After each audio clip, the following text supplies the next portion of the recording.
Nakakaiyak, nakakakilig. Nakakatawa, nakaka-inlove. Dear MOR.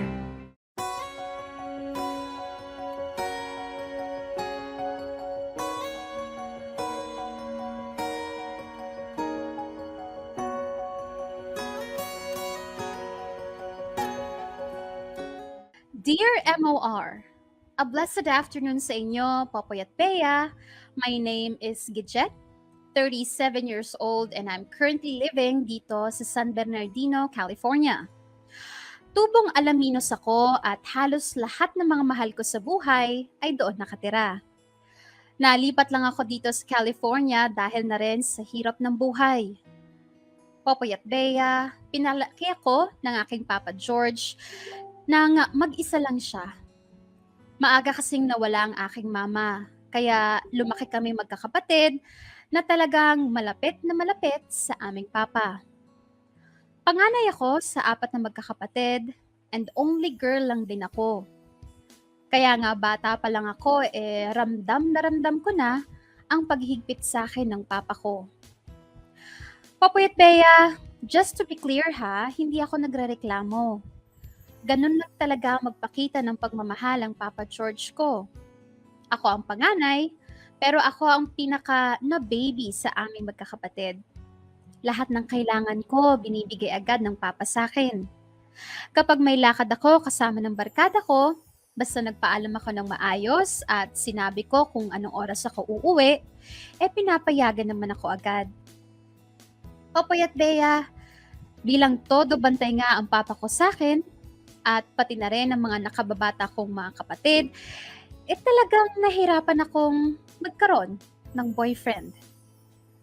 Lahat kasi ng sumubok na manligaw, basta pag nakilala na nila basta pag nakilala na sila ni Papa, tumitiklop agad.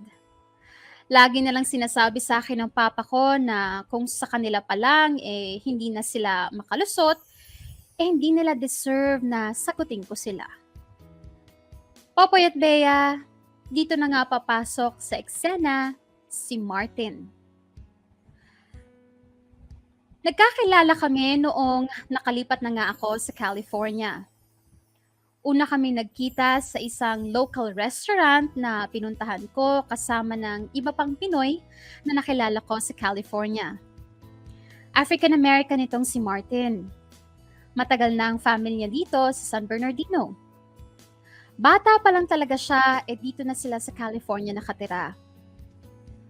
Nag-umpisa kami ni Martin sa mga small talks hanggang sa nauwi na nga kami sa pagmamabutihan. Hindi nga nagtagal, naging kami na itong si Martin. Popoy at Bea, medyo natagalan bago ko sinabi kila Papa na may boyfriend na ako. Alam ko kasi magtatampo itong mga to kapag nalaman nila na may nakalusot sa kanila. At bilang stress ako sa trabaho noon, minabuti ko munang hindi ipakilala itong si Martin. Years passed bago ako nagkaroon ng lakas ng loob na pakilala ang boyfriend ko. Wala na kasi kaming choice na dalawa kasi nalaman namin na nagdadalang tao ako. Madami kaming kailangang ayusing papers kaya inuna naming tapusin ang pinakamahirap na part. Siyempre hindi natuwa ang Papa nang nalaman niyang buntis ako.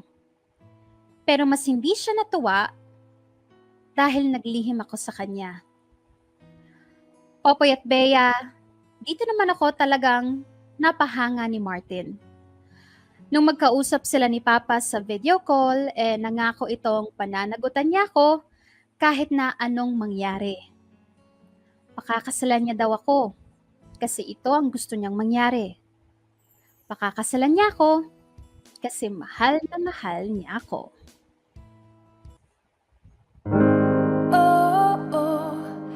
Ang dami kong pagkakamali bilang tao. Minsan napapaisip kung bakit ako ganito. Sa mundong palaging naghahanap ng perpekto, ako'y di kompleto. Kaya noon ika'y biglang dumating, mundo ay nagbago. Ang lahat ng bigat na dinadala ay naglaho. Napapangiti na lang sa tuwing naisip ka. Napapatanong kung bakit ako ang pinipiling makasama. Pinapatawad at tanggap kung bakit ako'y minamahal mo ng tunay. Pinipili tanggap, mahal mo ako buo.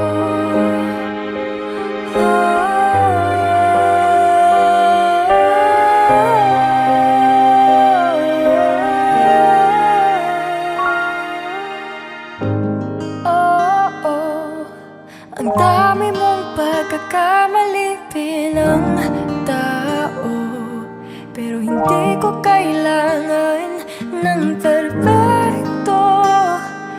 Pagkat pareho lang tayo, basta't nandyan ka lang, hindi na magtatanong pa kung bakit ikaw ang pinipiling makasama. Pinapatawad at tanggap kung bakit ika'y minamahal ko ng tunay. Pinipili tanggap, mahal kita buo.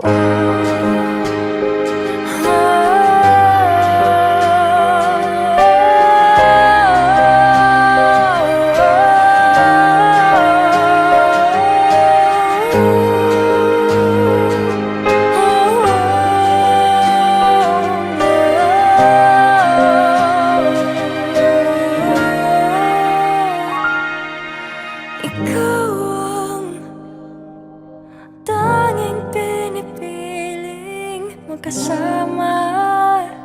Pinapatawad at tanggap, ikaw ang tanging mamahalin ko ng tunay. Pinipili tanggap, mahal kita buo.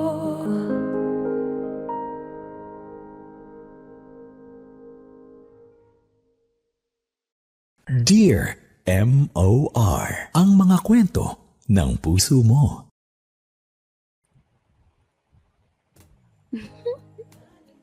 Mga kapamilya, oras na natin. It's already 34 minutes makalipas ang alauna ng hapon. Ay, nako, ikaw talaga, Gidget. Oh, ano bang problema, Gidget? Oh, ano ba naging problema? Ba't naman hindi mo kasi sinama? 'Di ba? Sina papa mo, yung daddy mo at yung mga kapatid mo doon sa nung una kayo nagkita nitong si Martin. 'Di ba? Wala namang masama ron, tapos ngayon, oh yan, papaano yan? Biglang may nabuo, napangakuan ka. Alam mo, Pilipino ka, Gidget. Alam mo naman syempre yung customs natin. 'Di ba? Na kahit nasa ibang bansa na tayo, lalo na kasama mo yung magulang mo, syempre iba pa rin yung pinakilala muna, nakasama ng bahagya, 'di ba? Kahit pakonti-konti. I mean, medyo mahirap pa rin lunukin yan, lalo na at talagang kita mo naman sa pagkakakwento mo, pinakaiingat-ingatan ka ng yung daddy, 'di ba? Kahit ikaw ang panganay, ikaw ang unika iha. Hindi ako naniniwala, Bea, na magkakaiba ang turing sa anak. Lahat yan espesyal. Pero syempre, espesyal yung naiiba, lalo pa kung ikaw pa nga yung babae, 'di ba? Ay nako, wag din kasi masyadong westernized. Kung mag-isip tayo, kahit pa nga nandun tayo sa bansa ng mga dapat maging considerate enough, 'di ba, to get our parents involved, 'di ba, sa mga sa pakikipagrelasyon natin. Sabi ko nga, ito pa, kaya sabi ko sa iyo kanina, Pilipino ka. Marami ang mga nangangako O kung Pilipino ka, galing ka naman dito, di ba? Alaminos, doon ka galing. Alam mo naman dito, Diyos ko, sa Pilipinas, marami nangako dito. Gusto nyo pa to pa rin? Tingin ka na lang sa mga politiko. Mahirap yan. Yun ang sabi ni Martin, pakakasalan siya dahil yun ang gusto niya. Ganyan din mga politiko rito, di ka pa nasanay? Di ba? Gagawin po natin itong tulay na ito kahit hindi naman kailangan. Ginawa, iniwan, kalahati lang. Parang sa susunod niyang paggawa, i-re-elect nyo siya. Yan, mga ganyan yung mga ano eh. Gusto ko yung nakunik ko talaga to. No. Kasi malapit na naman nga po ang barangay elections, okay? Ayan medyo nagpepestuhan na, nag-iipon na yung mga ano dyan. Mag-isip-isip po kayo. Alam mo, totoo, dito sa area namin, ang daming nagpapa-zumba, nagpapa-aerobic na palibre. Baka makalimutan nyo kami. Concert ni ganyan. Di ba? Siyempre tatauhin yon. Pero anyway, bumalik tayo dito sa story ni Gidget. Alam mo, hindi ko ma-imagine paano niya nagawang itago. Well, syempre, online lang naman sila nag-uusap ng tatay niya kasi nga nandito sa Pinas. Pero paano niya nagawang itago for how many years na meron na pala siyang jowa? So naka-hide lahat ng mga post kung nagpo-post man. And siguro ang nakitang nagawa na lang excuse nitong si Gidget kasi nga busy sa work. And feeling niya, kapag pinakilala niya si Martin, it's going to be a lot of work. Kasi syempre, baka mamaya i-require pa ng tatay, kausapin ko yan mga isang oras, araw-araw, ganyan-ganyan, chenes-chenes. Pero tama yung sinabi ni Popoy Gidget, no? Sana doon pa lang sa umpisa, nagawa mo nang ipakilala si Martin para meron na agad, hindi para i-pressure si Martin sa relationship, kundi para meron ng sense of responsibility and accountability. Gaya nga, ayan na, nang nangyari, di ba? Sa years niyong pagsasama, ayan na John Tickels ka na. And sana maintindihan din natin, mga kamorkada, yung, anong tawag dito, ano na lang mararamdaman nung tatay. Diba? Yes. Na ingatan kita, nagpunta ka lang sa Amerika, ilang taon na pala yung jowa. Hindi ko alam kung ano magiging reaction ni tatay pag nalaman niya yan. Na, hindi kasi, Popoy, hindi na nga niya alam na may jowa na for how many years. Malalaman Buntis niya, buntis na. Yung So, diba? buntis na. Buntis ingat. na.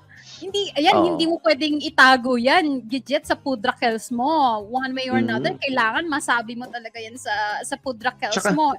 Ako talaga, Bea, nakakaramdam ako rito kasi ako pinipicture ko lang yung sarili ko kung sa akin din man yan mangyayari. Kahit sinong anak ko. 'Di ba? Kasi very open kami. Very open kami sa isa't isa. Tapos itong bagay na pakikipagrelasyon mo pa lang. 'Di ba? Pakikipagrelasyon mo na lang if you really respect me as your parent and if you're really concerned. 'Di ba? Kahit pa paano naman, meron nga pala akong jowa dito. Lalo't matagal na. 'Di ba siguro maintindihan ko pa yung first few weeks or first few months ng relationship ninyo. Talagang one-on-one lang kayo, getting to know each other stage. Ayan, pero nagtagal na, trial and error, pagka nabuo, tsaka na lang. Pangit naman din yung ganun. Diba? Hindi naman pwedeng ang tagal-tagal na ng panahon, sukat-sukat lang. Papaano yan? Parang nasukat na, tila hinuhulman na rin. May nasa proseso na, buntis ka na. Diba? Papaano mo sasabihin? Syempre ako magugulat kung sa akin man din, ito nga po pala jowa ko. Tapos 3 months pregnant na rin po ako. Teka lang naman. Diba? Teka lang anak. Diba, napakabilis naman yata ng mga pangyayari. Buti sana kung kahit paano nakita-kita ko yan dito sa paligid natin, diba? Nakita ko at least I have an idea of this certain person. Pero hindi, he's a total stranger sa iyong pamilya. At nasa western country ka man, ang mga, alam mo naman dito nga sa atin, with all due respect sa ating customs, diba? Teka lang, that's really foul, ika nga. Na hindi mo sabihin sa yung tatay na wala rin namang feeling ko naman hindi ka naman para pigilan, para sakalin, na para piitin pa sa kagustuhan mo. Pero yung guidance, 'di ba? That's one that's one way of showing how you respect your parents. 'Di ba? Is for letting them guide you even 'Di ba? Even if you think that you're of legal age na. 'Di ba? Yung Yeah. kahit paano meron pa ring say si nanay, si tatay, 'di ba? Oy, ganito po ba 'yon, ma, pa? May respeto ka pa rin. Pagpapakita 'yon ng respeto, yung hindi naman sa pakikialam nila kundi yung pagbibigay sa iyo ng payo na sinusunod mo. Yes. At saka, alam nyo, eto mga kamorkada, hindi lang kay Gidget. Imagine niyo na lang kapag ka nalaman nung nagpo-pursue sa inyo o ng partner nyo na nagagawa mong maglihim sa parents mo, parang parang it speaks a lot about you, about your personality, and about your family background. At saka, for safety mo na rin yun, Day. I mean, kasi makikipagrelasyon ka kapag wala sa pamilya mo ang nakakaalam na nandiyan ka pala sa relationship na yan, how will they be able to protect you kapag may nangyari sa'yo? Yeah, Paano isa pa yan. paano nila malalaman, may ganyan pala nangyayari sa'yo, hindi man lang namin alam. Kasi dapat meron kang, anong tawag dito, sa partner mo, kailangan makita din ng partner mo na hindi ka nag-iisa sa buhay, na meron kang pamilyang babackup sa'yo kung sakaling may gawin sa'yong hindi maganda, lokohin ka, or whatsoever. Ano din yun makikita ng partner mo na okay, hindi basta-basta tong taong to kasi hindi lang siya nag-iisa. Meron siyang matatag na pamilya na babackup sa kanya. So alam mo yun, the sense of responsibility to take care of you is there.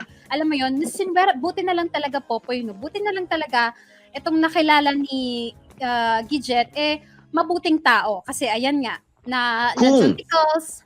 Kung. I mean, so far dun sa letter niya, mabuting tao. Kasi alam mo naman, mga kamorkada, no, meron pa rin talagang differences yung culture natin sa culture ng ibang bansa.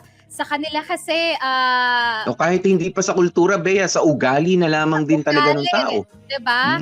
I mean, aminin mo, sa kanila, kapag usapang baby, if they don't want it, they have options. Tapos, o kaya sa kasalan, pag usapang kasal, parang mani na lang sa kanila yon kasi they have, divorce. Alam mo yung mga ganon. Mabilisan. So, diba? Oo, kaya sana hindi lang kay Gidget, sana sa inyong lahat, mga kamorkada, kapag kayo napunta sa ibang bansa and you're in a relationship with a different race or nationality, diba? Ipaalam nyo, lalo na pag malayo kasi yun sa pamilya nyo, kasi safety nyo rin yan. It's for respect and for your safety. Bea, hindi naman yung mga karelasyon nyo lang 'di ba? Minsan sa ibang mga bansa, mga tinitigilan ay yung mga flat. 'Di ba? Tapos nag-share kayo, kanya-kanya kayong kwarto, pero sa inyo yung isang buong apartment, 'di ba? Sa Singapore may ganyan. 'Di ba? I don't know sa Middle East. Kumbaga mga iba-iba yung kasama mo na dapat alam din at kilala nung mga pamilya mong nandito. Kasi iisa kayo ng kusina. 'Di ba? Iisa kayo o dalawa yung CR na kinikilusan ninyo. 'Di ba? Meron yung iba kasi, Bea, pamilya yung nandito sa ganitong kwarto. Yung mga hindi pa maka-afford ng sarili nilang lugar, 'di ba, na pampamilya. Kumbaga nag-share muna sa isang bahay, sa isang malaking apartment. 'Di ba? Yun nga sinasabi natin. Ay, may kasamahan po ako dito, Nay, si Bea, taga Maynila po siya. Ako, taga Marikina, may padadala ako. Di ba ganon? May padadala ako, ano ko yan dito. Pero sa iba rin po siya nagtatrabaho. Di ba sinasabi nga natin, ito, hindi lang naman sa bahay na tinutuluyan mo, Gidget, pumapasok itong si ang pangalan? Si Martin. Hindi lang sa bahay mo pumapasok ito, kundi sa puso mo rin. Pumapasok siya. Ba't hindi mo maipakilala? Diba? I mean, parang, diba, common sense naman. Ano ba ang, racist ba? Pwedeng consideration yan. Racist ba ang magulang mo? I don't think so. Hindi naman. Diba? I don't think so. Hindi naman din siguro para iiwas mo itong si Martin na sabi mo nga ay African-American. Diba? Yung mga ganyan. Kaya hindi ko lang rin magets, 'di ba? Well, so far, meron pangako, maganda yung iniwang pangako nitong si Martin. Maganda. Kung matutuloy. Oo. May second part pa yung letter natin. So, yun ang masama, may second part. Hindi natin alam anong mangyayari, 'di ba? So, nakakaba. Di ba? Balikan na lang rin po natin next time yung story ni Renny Boy kanina. at ni Donna, dito na muna tayo sa ating letter sender na si Gidget. Ini-steal kasi ni Renny Boy yung spotlight. O sige, Hindi, tara, joke lang. ituloy na natin to. Para matuloy na rin natin yung love story nito tsaka ni Renny Boy. Samahan niyo po kami mga kapamilya at patuloy na i-share ang ating live stream for today. Ako po si DJ Key, DJ Popoy. That's my Gwapopoy. At ako naman po si Gorgeous B, Bea Bells.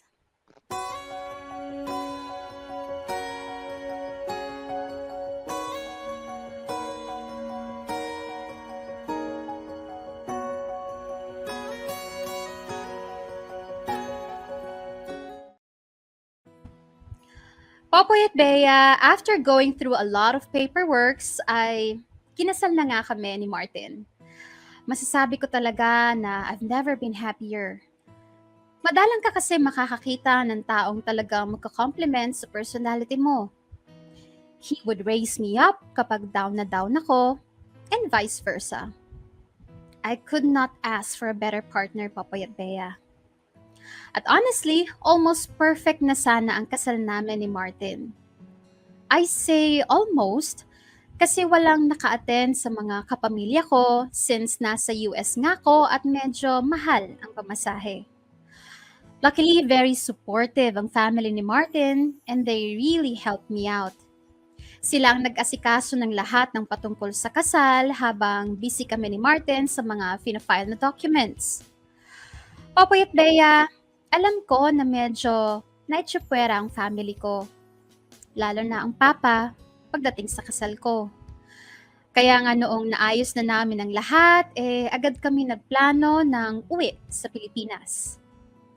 Aminin ko na medyo kabado ako kasi sure ako na may sama ng loob ang papa ko sa akin. Mas nakadagdag sa kaba ko noong pagdating namin sa airport, yung mga kapatid ko ang sumundo sa akin. Habang nasa biyahe kami pa uwi, iniisip ko na lahat ng mga posibleng sagot sa mga tanong ng papa ko sa akin. Pagdating nga sa bahay namin, talagang sinalubong kami ng mga tito at tita ko. At talagang buong puwersa sila that day. Typical na Pinoy kapag may umuuwing kamag-anak galing abroad. In fairness naman, ramdam ko na masaya silang makita ako at si Martin. Nakakalungkot lang, Popoy at Bea, kasi ang tanging tao na wala sa ganap sa bahay ay ang papa ko. Tinanong ko ang mga kapatid ko at ang tanging sabi lang nila sa akin, lumabas lang daw ito saglit. Pero gabi na, nung dumating si Papa, nung araw na yon. Pagdating nito, agad kong pinakilala si Martin. Akala ko talaga magiging okay na ang lahat. Laking gulat ko kasi biglang hinatak ng papa ko etong si Martin para daw kausapin. Nagpadala pa nga ng alak ang papa para daw mas maayos ang usapan nila. Nagkatinginan nga kami ni Martin nung moment na yon. At in fairness naman sa asawa ko, Popoy at Bea, sabi lang nito sa akin, don't worry, everything's gonna be okay.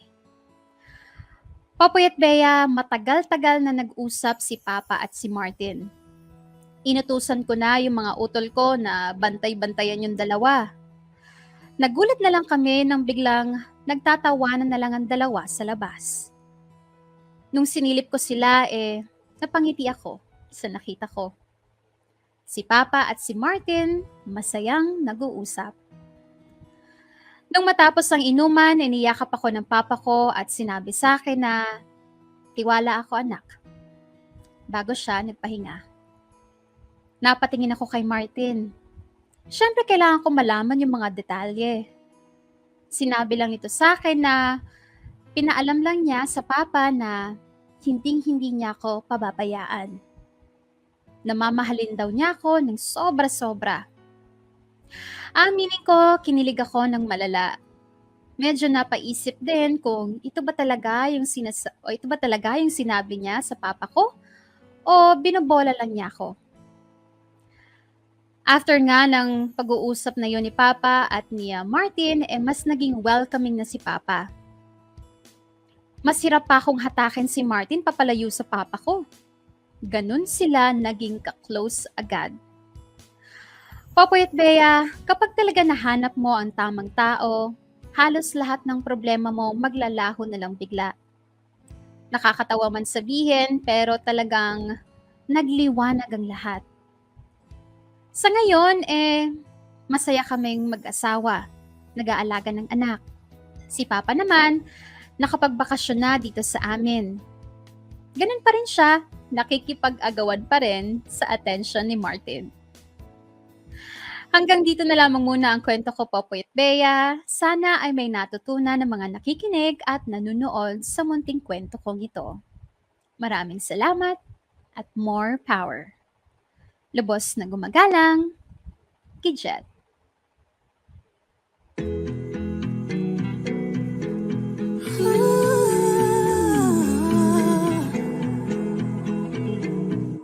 Woke up this morning, helplessly adoring you, love. You, love. And while you were sleeping, I saw everything I've ever dreamed of. Dreamed of. My God is down. Take my heart out. Feed it me because of you. Because of you. I was that guy who said that there was no way that he would ever sink so deep, so deep. Then my world was shaking, the ground started breaking beneath me, and now I'm falling. My God is down. Take my heart now. Feel it beat. I didn't see it coming until I was already in over my head. Your touch kept me from running away. Now I don't see the other letting you go. I feel it's time I let you know That I want you to be. I want you to be the biggest part of me. My God is down. Yeah, take my heart now. Feel it beat.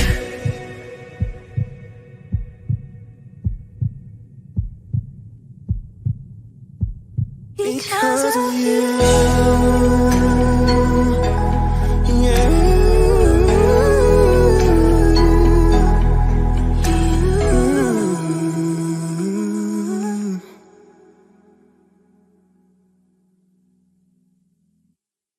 Dear M.O.R. Ang mga kwento ng puso mo.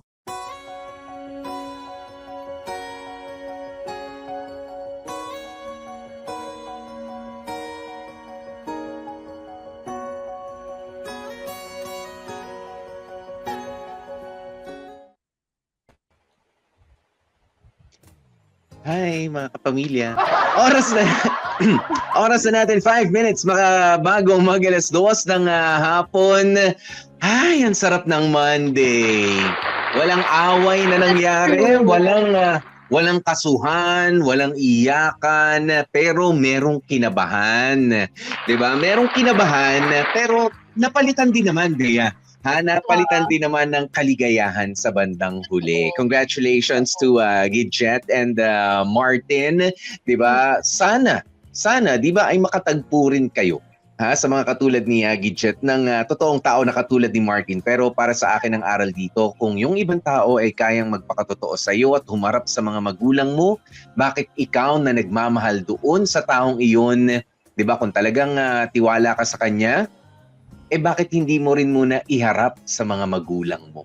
'Di ba? Lalo na, it's a Filipino custom. 'Di ba?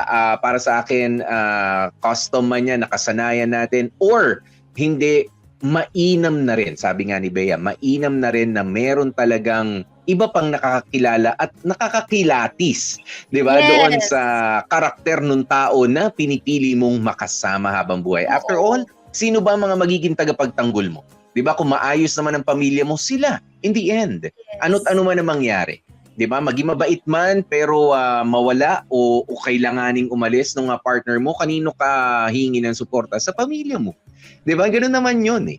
'Di ba? At kung sakaling magkanda loko-loko, magkanda hetot-hetot yung mga desisyon mo sa buhay, saan ka babalik? Kanino ka makikisilong? Sa mga utol mo, sa tatay mo, sa nanay mo? 'Di ba? Bakit hindi rin natin sila bigyan ng pagkakataon na makilala yung mga gusto nating makasama? Oo. At saka alam niyo ba, 'di ba ganun yun, Popoy, isa sa mga pwede mong tignan na criteria sa partner mo is kung kaya niyang makisama sa family mo. Lalo na nga, kung kaya niyang palambutin ang puso ng isang striktong tatay. Kasi ibig sabihin, pag nagawa niyang makuha ang loob ng isang striktong tatay or kung sino mang kapamilya mong strikto at alam mo yon, mataas ang standards, Yes, oo. kalidad yung ugali at personality niya.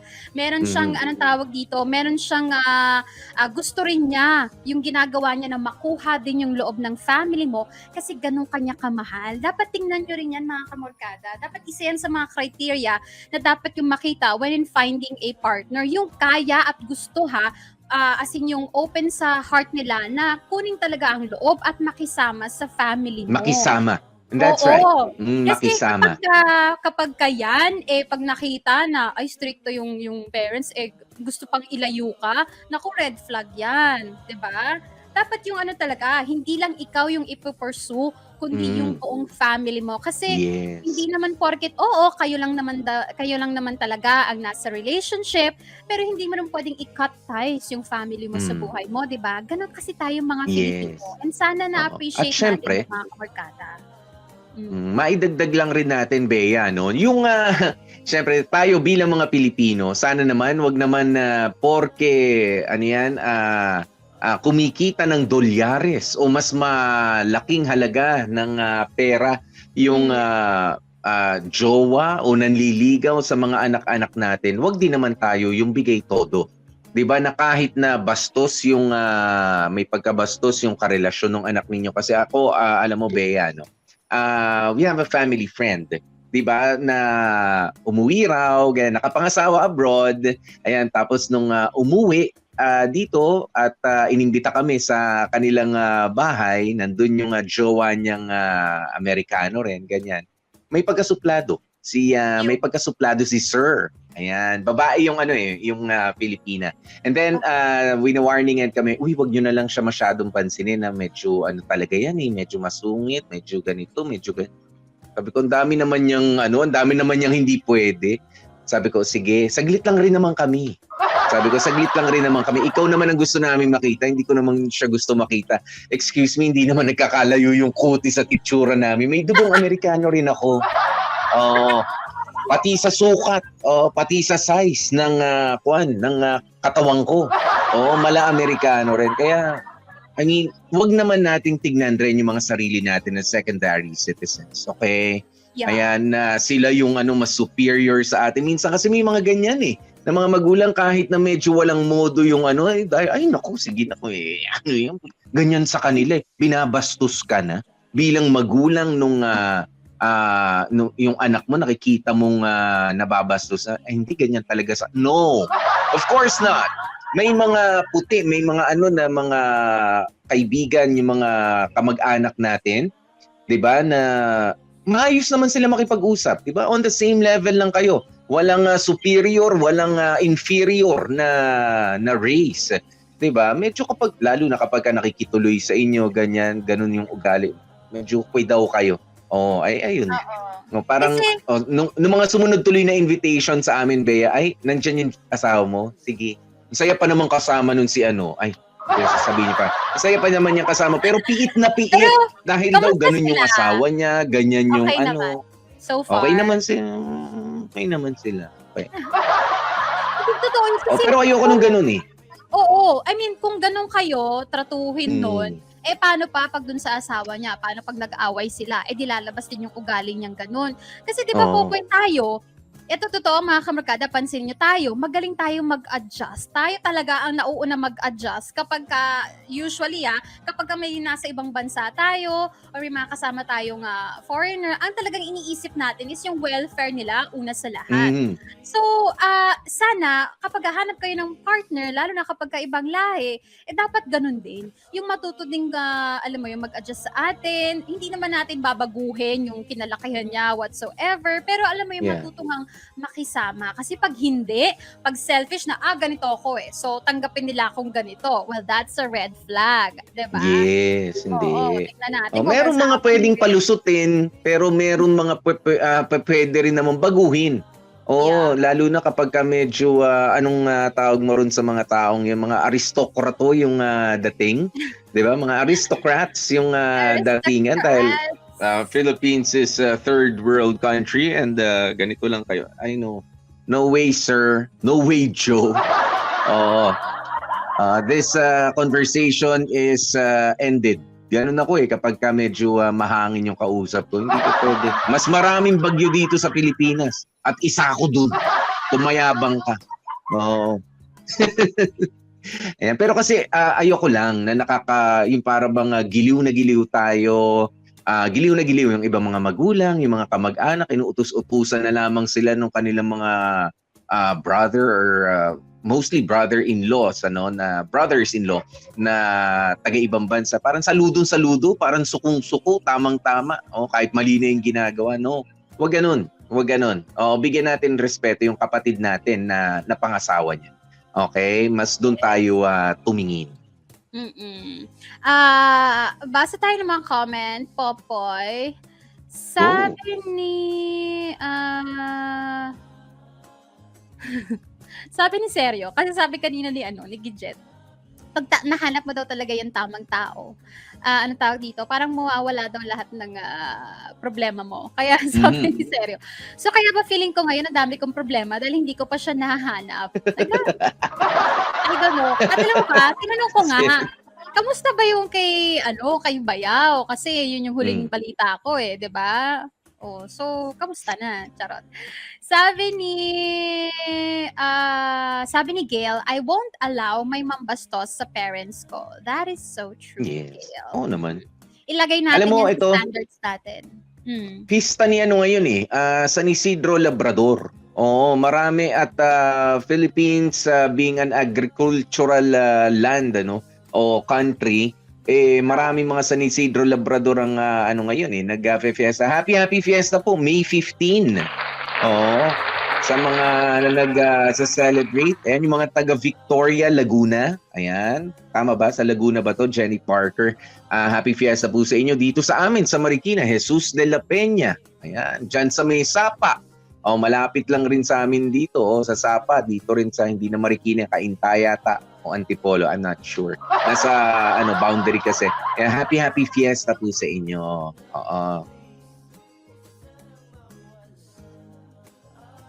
Sampabea. Ito may pa. nakikitang Itong comment?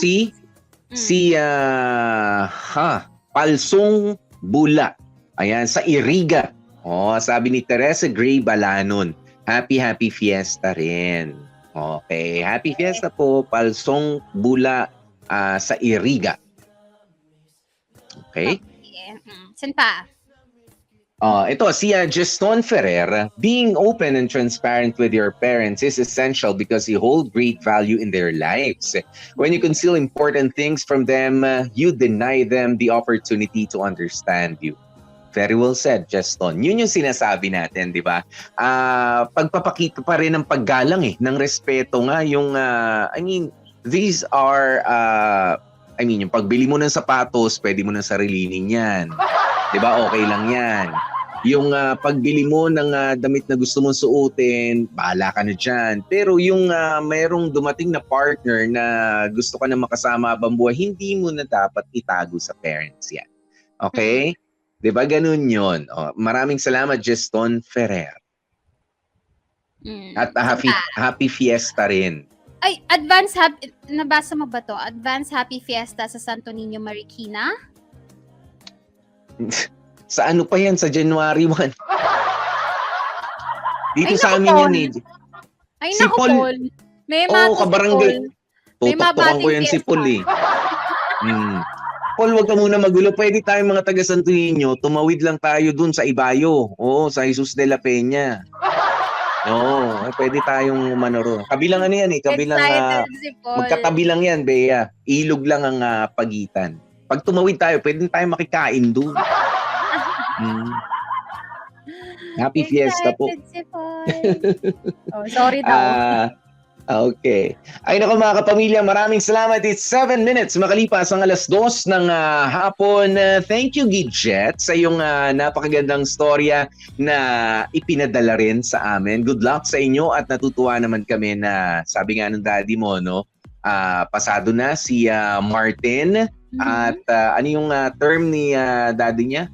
Tiwala ako na. Tiwala ako. Yan, yun yung mahalaga. 'Di ba? May tiwala na ang mararamdaman yan Kahit hindi yan ipakita ng ilang buwan, ng ilang taon, pero alam mo sa pakikipag-usap pa lang, sa eye contact, sa gestures ng tao, 'di ba? Sa kanyang mga pagkilos, masasabi mo na talagang katiwa-tiwala itong taong ito. Katulad po ng pagtitiwala nyo sa amin.